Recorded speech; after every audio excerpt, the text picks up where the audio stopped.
il y a une autre chose aussi qui m'est venue à l'esprit, c'est que quand vous allez dans une boutique spécialisée, souvent, on va vous dire que ça vous prend des machines. Il ne faut pas penser que ça prend une machine industrielle là, pour faire de la courte pointe. Vous pouvez avoir une petite machine domestique très élémentaire.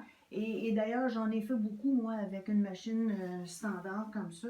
Et c'est toujours un grand succès. Alors, il ne faut pas se laisser attirer par les gens qui vendent des machines très sophistiquées et qui pourraient dire oui, c'est sûr qu'une machine très sophistiquée, j'en ai une. Moi, j'en ai une à cadeau, puis je me plains pas, là.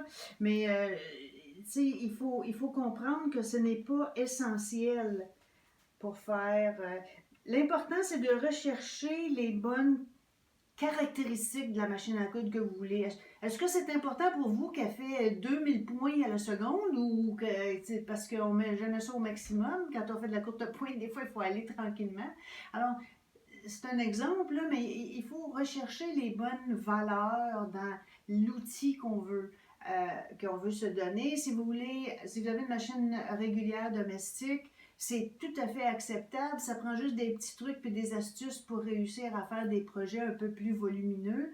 Mais je vous dirais, si vous voulez la changer ou vous voulez améliorer votre chose, vous prenez une machine, une deuxième machine serait avec une ouverture plus large pour favoriser le piquage, mais si vous faites faire vos piquages à l'extérieur, vous n'en avez pas besoin. Alors, je veux juste dire que c'est important de ne pas se laisser influencer. C'est pas parce que vous n'avez pas une machine très sophistiquée et récente que vous ne pouvez pas faire vos projets. C'est pas du tout la réalité. Alors, il y a beaucoup de choses comme ça qui sont, qu'on se laisse influencer parce que, bon, on voit toutes sortes de choses sur les réseaux sociaux. Puis j'en suis une là, qui recherche tout le temps des nouveautés ou des choses, mais il faut faire attention de vraiment y aller selon nos besoins. Alors, la courte pointe, c'est un loisir. Allez-y selon ce que vous avez avec vous pour commencer. Puis après ça, vous pourrez élaborer quand vous serez plus familière avec le concept. Ce que je voudrais aussi vous dire, c'est que l'important, c'est pas ce que tous les gens disent, puis que c'est pas les mythes, puis les croyances qui sont importantes. C'est qu'est-ce qui est facile pour vous, qui est compréhensible et qui est agréable pour vous. Que ce soit l'équipement, que ce soit les méthodes. Trouvez quelque chose qui vous convient. Et comme je dis toujours, c'est important de relaxer.